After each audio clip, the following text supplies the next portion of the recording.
नमस्कार, मैं पूनम शुक्ला प्रथम न्याय में आप सबका हार्दिक स्वागत करती हूँ। आज हमारे कार्यक्रम व्यक्ति विशेष की मेहमान है मीरा भाईंदर का जाना माना चेहरा और नाम समाज सेविका रूपा शर्मा जी। तो आज हम उनसे जानेंगे उनके कार्यों के बारे में, उनके सामाजिक कार्यों के बारे में जो उन्होंने किया है और उनके जीवन के कुछ अनछुए पहलुओं को। तो सबसे पहले आपका स्वागत है मैम हमारे चैनल पर और हमारे इस कार्यक्रम में व्यक्ति विशेष में। बहुत अच्छा लगा आपसे मिल के और मैं आपको शुभकामनाएं देती हूँ कि आप ऐसे ही आगे बढ़ो। और पूछिए क्या जानना चाहते हैं आप। धन्यवाद मैम। तो सबसे पहला जो हमारा आपसे सवाल है वो ये है कि एक महिला होकर अपने घर को भी संभालना, समाज सेवा करना, लोगों की मदद के लिए हमेशा तत्पर रहना, ये कैसे कर लेती हैं आप? ये तो मैं भी नहीं समझ पाती हूँ। लोग मुझसे बहुत पूछे, रूपा हम तो घर से नहीं निकल पाते हैं और तुम इतना सब कैसे हैंडल कर लेती हो। तो जब जिसके अंदर एक जुनून होता है कि मुझे कुछ करना है और हमने वो पहलुओं को देखा है कि जब हमें ज़रूरत होती है कि कोई हमारी मदद करे, किसी का हमको साथ मिले, तो वो समय हम वो चीज़ फील करते हैं जब हमारे आसपास कुछ भी नहीं होता है। तो ऐसा लगता नहीं है अगर हम अपने दम पे खड़े हैं, अगर हमने अपने मुकाम पे चलना है तो हमें औरों को साथ लेके चलना है। तो टाइम सब फटाफट कैसे एडजस्ट करके निकल लेते हैं जब सोच लेते हैं मन में एक जुनून है कि नहीं मुझे कुछ करना है, लोगों के लिए भी करना है और अपने आप को भी साथ में लेके चलना है। तो एक आपके अंदर जज्बा होना चाहिए और हो जाता है। तो आगे हम जानना चाहेंगे कि आपकी जो शिक्षा दीक्षा है, जो आपका जन्म स्थान है वो कहाँ पर है? मतलब मुंबई से ही है या कहीं और? मुंबई मेरी कर्म भूमि है, यूपी मेरी धर्म भूमि है और मेरा जन्म भूमि है कलकत्ता। कहते हैं ना कि आप हर जगह से लगाव रखते हो। तो मेरे नानी का घर कलकत्ता था, तो मेरा जन्म कलकत्ता में हुआ। बचपन मेरा पला जो बचपन था वो मेरा इलाहाबाद में बीता है। कौशाम्बी और गांव खोपा है मेरा। और बॉम्बे में मैं यहाँ पे जब शादी करके आई तब बॉम्बे आई हूँ। तो ऐसा था। तो समाज सेवा का ये जो जज्बा है आपके अंदर, ये क्या ऐसा मोड़ आया आपकी लाइफ में कि बहुत ज़्यादा आपके अंदर आ गया, या किसको देख के आप इतनी प्रभावित हुई कि आपको भी लगा कि हाँ समाज सेवा करना ही चाहिए? समाज सेवक तो बहुत हैं। मैं अपने आप को समाज सेवा नहीं बोलती हूँ। मैं तो ये बोलती हूँ कि मैं माता रानी मुझे राह दिखाती हैं और कहते हैं कि कोई ना कोई जरिया बन के आता है।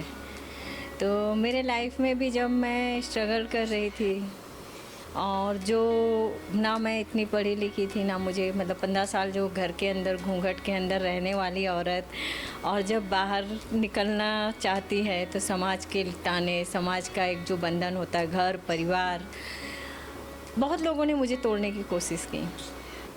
तो मुझे ऐसा था कि नहीं, मुझे कुछ करना है मेरे बच्चों के लिए। तब तो मेरा एक ही जुनून था कि मुझे मेरा एक नाम और एक मुकाम और मेरे बच्चों को खड़ा करना है। तो ये एक जुनून लेके चली थी। फिर धीरे धीरे ऐसे लगा कि नहीं, मेरे समय पे तो कोई नहीं था, लेकिन मैं सबकी आवाज़ बनूंगी।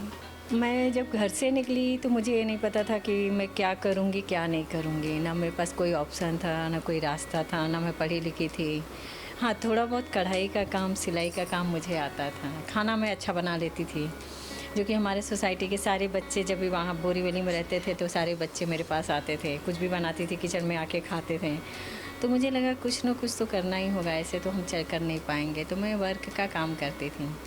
वर्क में जहाँ से मटेरियल लेने जाती थी वो भैया मुझे बहुत जानते थे, अच्छे से जानते थे। उनके पास मैडम जो डिज़ाइनर का सब माल लेने आती थी, उन्होंने बोला होगा कोई ऐसा हो कि हैंडवर्क का काम अच्छा करता हो तो, और सिलाई स्टिचिंग अच्छी करती हो तो उनको मुझे बताओ। तो उन्होंने मेरा नाम दिया और मेरे पास तब सादे मोबाइल रहते थे, तो उन्होंने मेरा नाम दिया, नंबर दिया।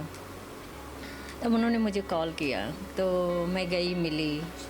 तो 5,000 की सैलरी तो मतलब 5,000 भी 5 लाख के बराबर था, क्योंकि मैं जब घर छोड़ी थी, घर से निकली थी, तो मेरे पास न खाने का जरिया था, न कमाने का जरिया था। सिर्फ 2-4 बर्तन और 2-4 कपड़े बच्चों को लेके निकल आई थी। हम ये कारण जान सकते हैं कि आपने घर छोड़ा, मतलब क्यों, ऐसा क्या हुआ? उत्तर भारतीय समाज एक ऐसा होता है ना कि जब हम दबते हैं तो हमको दबाते जाते हैं। बहुत सारे ब्लेम में, बहुत बड़ी अभी बताएंगे तो बहुत कुछ हो जाएगा। मैं दुखती रूह को अपने नहीं निकालना चाहती हूँ। और जब उन लोगों का इतना आतंक हो गया था कि मुझे जब उसके खिलाफ मैं लड़ना चाहिए तो लोग मेरे पे हावी होने लगे। घर से निकालने की कोशिश की, मारने की कोशिश की, जलाने की कोशिश की, बहुत सारे वो किए। यहाँ तक कि जब कुछ नहीं पाए तो ब्लेम लगाना, बदनाम करना। मैं फिर नहीं पीछे हटी। रोड पे मारना, मतलब नहीं बता सकते क्या क्या सिचुएशन। रोड पे सरेआम साड़ी खींच लेना, रोड पे 50,000 2,000 पब्लिक के सामने मारना। तो मैं मतलब समझ नहीं पाती थी कि मैं करूँ तो क्या करूँ, लेकिन ठान लिया था कि नहीं, अब इनकी मनमानी नहीं, इनके आतंक को नहीं सहूँगी। अब उनको एक हो गया था ईगो कि मेरे खिलाफ़ कैसे आवाज़ उठाया। तो मैंने बोला था कि देखो, मुझे आप लोगों से कुछ नहीं चाहिए, मुझे सुकून से मेरे बच्चों के साथ रहने दो ना। मैं मेरा कोई वास्ता नहीं है तुमसे। हर बार समाज को बुला के बैठा के ये बातें करना, मीटिंग करना, ये करना, वो करना। फिर मैंने ठान लिया, नहीं, मुझे अब नहीं रहना है। मुझे कितनी भी तकलीफ़ आए, प्रॉब्लम आए, कुछ भी आए, मैं अब नहीं। जब एक होता है ना कि हम शादी करके आते हैं, हमने आपके सारे परंपराओं को, सारे जो एक से हमारी हिंदुस्तानी संस्कृति होती है, हम सबको वो किया, एक बंधन में बांध के रखने की कोशिश की। एक भी मतलब बहू नहीं, नौकरानी के जैसे आप लोग ने, वो भी मैंने सहन किया। लेकिन बोलते हैं ना कि जब आप, एक खौफ सा रहता था कि नहीं अब क्या होगा, अब मेरी लाइफ में क्या होने वाला है, डर जैसा माहौल रहता था। जिंदगी आपके पर चला कोई और रहा था। हाँ, मेरी ज़िंदगी थी, लेकिन मैं जी नहीं रही थी अपनी खुद की ज़िंदगी। तो मैं बहुत ऐसी महिलाओं बहुत सारी हैं जो टूट जाती हैं, जीना छोड़ देती हैं। तो बोलती नहीं, आप ऐसे मत करो, आप ज़िंदगी को एक पहलू से मत देखो। कौन क्या बोलता है उसको जवाब देना सीख जाओ। अगर आप मुंह पे जवाब नहीं दोगे तो ये दुनिया ऐसी है, समाज ऐसी कि आपको ताने दे दे के मार डालेगी। आप 2 बार जवाब दोगे ना, तीसरी बार वो आपको जवाब देने, आपसे सवाल भी नहीं करेंगे, उनको देने का भी हक नहीं है। जब हम तकलीफ़ में रहते हैं, प्रॉब्लम में रहते हैं, तो कहाँ जाते हैं ये सब लोग। करना हमको है, लड़ना हमको है, जीना हमको है। हमें गलत नहीं करना है। भगवान ने जैसे 2 हाथ हमें दिए हैं, उनको भी दिया है। तो मर्द औरत मर्द से कम नहीं है, उससे भी ज़्यादा ताकत रखती है जब ठान लेती है तो। तो ये संघर्ष भरा जो आपका जीवन है, इसमें किन लोगों का सहयोग आपको मिला और क्या कुछ देखना पड़ गया? संघर्ष, उतार चढ़ाव, ये सारी चीज़ें। मेरे संघर्ष के दिनों में मेरे साथ सिर्फ मेरी माँ थी, माता रानी। कहते हैं ना कि आपके साथ जब कोई रहते तो मैंने बहुत बोलते हैं ना, कभी कभी अकेले बैठती थी, सोचती थी कि कोई तो मेरा हाथ थामेगा, कोई तो मेरे पीछे रखेगा कि हाँ रूपा मैं तुम्हारे साथ हूँ। कोई नहीं था। और हमने ऐसे भी दिन बिताए हैं कि एक टाइम खाना खाया है तो एक टाइम नहीं खाया है, लेकिन मेरे बच्चों ने मुझे बहुत साथ दिया है। और मैं बोलती हूँ माता रानी बेटियाँ दे तो मेरी बेटियों जैसी दे। मेरी दोनों बेटियाँ ने मुझे, अगर मैं जो भी हूँ ना, मैं लड़ना नहीं चाहती, मैं बोलना भी नहीं जानती थी। उन्होंने बोला मम्मी आपको निकलना है, लड़ना है और लोगों को जवाब देना है। आप गलत नहीं होना तो आपको दुनिया को दिखा देना है। तो उन्होंने मेरे साथ, मेरी माँ थी माता रानी, मैं उनको ही सब कुछ मानती हूँ और उनका ही नाम लेके निकलती थी। मैं सत्य की लड़ाई लड़ रही हूँ, तुझे मेरा साथ देना है बस। और जिन लोगों ने मेरे दामन में दाग लगाए हैं उनको मुँह तोड़ तुझे बताना होगा। तो आपका मेरा संघर्ष, मेरा विश्वास, मेरे बच्चों का विश्वास आज कहाँ से ये ज़िंदगी में जी पाऊँगी मुझे नहीं पता था। जी, बहुत ही खूबसूरत आपकी कहानी है कितने ही लोगों के लिए हो सकता है प्रेरणा का स्रोत बन जाए। कितनी ऐसी औरतें होंगी जो भी उस हालात में होंगी और शायद कहीं से हमारा ये शो देख के उनके अंदर भी हिम्मत आ जाए कि जब एक माँ एक पत्नी लड़के जीत सकती है, खुद के दम पे खड़ी हो सकती है, तो हम भी क्यों नहीं। आप ऐसे कुछ औरतों को क्या संदेश देना चाहेंगी?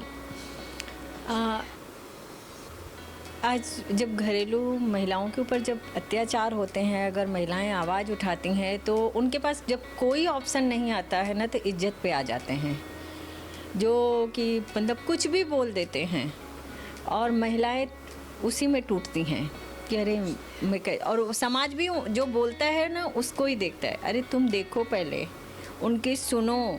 आपने देखा है कि वो औरत क्या कर रही है, कैसे कर रही है, किस तरह से, जिसमें मुझे पता है कि 50% औरतें गलत होती हैं, 50% का तो कम से कम विश्वास करो। हमारा समाज है, हमारी संस्कृति है, हमारे माँ बाप की इज्जत है। आज जिन्होंने हमारे समाज में हमारे दादा पापा लोग का नाम चलता है, जिन्होंने हमेशा यही सिखाया कि बेटा हमेशा सत्य की राह पे चलना, संघर्ष की राह पे चलना, गलत मत करना, तो हमारे रगों में वो चीज़ डाला गया है, तो हम कैसे गलत कर सकते हैं। तो मैं उनको यही बोलती हूँ कि आप टूटो मत, आप हारो मत। उनकी सोच, उनकी थिंकिंग गलत है, जो गलत रहेगा वही सोचेगा। उनको जवाब दो, आप दिखाओ कि मैं क्या कर सकती हूँ, क्या नहीं कर सकती हूँ। लोगों को क्या, उनको तो बोलने के लिए बहुत, प्रधानमंत्री को भी लोग बोलते हैं, तो हम तो नॉर्मल इंसान हैं। तो उसको जवाब देना सीखो, दिखा दो कि हम कुछ कर सकते हैं और एक स्टेटस बना लो। आप हमेशा ये मत बोलो मैं कुछ नहीं कर पाऊँगी, मैं बच्चों को कैसे पाल पाऊँगी। किसी के ऊपर डिपेंड मत हो। अब मैं बताना नहीं चाहती हूँ, लेकिन आज कहना चाहूँगी, तो ऐसे 500-700 औरतें हैं जिनको मैंने जीने का रास्ता दिखा दिया है। कुछ तो ऐसे डिप्रेशन में चली गई थी कि नींद की गोलियाँ, ड्रग्स लेती थी, उनको भी निकाला है मैंने। और कुछ ऐसी महिलाएं थी जो गलत रास्ते पे थी, उनको भी निकाल के आज वो मेरे घर पे माता रानी नवरात्रि का मैं भंडारा जो भी सेवा करती हूँ, वो सब उसमें आती हैं। बोलते मेरा नाम मत बोलो दीदी, क्योंकि आपने मुझे रास्ता दिखाया है और जो मतलब आपने मेरी आंखें खोली हैं, हमारी आंखें खोली हैं कि तुम कितने दिन करोगी। आज तुम हो, आज तुम्हारा शरीर जवाब दे रहा है, तब तुम कर रही हो, अब कल क्या करोगी। तो आपने छोटे, तो मैं ज़्यादा नहीं है मेरे पास, लेकिन मैं बोलती हूँ आप इतने में इतना बिजनेस कर सकती हो ना। आपको लगेगा कि ये पैसा रूपा को देना है, रूपा के पास आएगा तो ये पैसा दूसरे किसी के हेल्प में आ जाएगा। तो कुछ नहीं, तो मतलब ऐसे लोगों को मैंने कहा कि तो वही मैं, वो लोग भी जो सोच मैंने लिया था उनको भी वही सोच हो गई है कि आपने मुझे तक मतलब जीने की राह दिखाई है, तो मैं भी ऐसे बन के दिखाऊंगी। तो जैसा कि आपने देखा, रूपा जी से बात करके कई सारी चीज़ें सीखने को मिली है कि कैसे किस तरह से ज़िंदगी में संघर्षों का सामना करना चाहिए, कठिनाइयों का सामना करना चाहिए, उनसे हार के रो कर नहीं रहना चाहिए। कई सारी स्त्रियों को प्रेरणा का स्रोत बनी है और हम चाहेंगे कि मैम से इंस्पायर होके जो भी इस तरह की कठिनाइयों का सामना कर रहा हो वो आगे बढ़े, अपनी कठिनाइयों से पार पाने की सोचे, उससे डर के, उससे भयभीत होके रोने से कुछ नहीं होता है। अगर आप लड़ेंगे तो ही आपको जो चाहते हैं वो मिल पाएगा। तो आज के लिए बस इतना ही। मैं पूनम शुक्ला, कैमरामैन रफ़ीक खान के साथ प्रथम न्याय।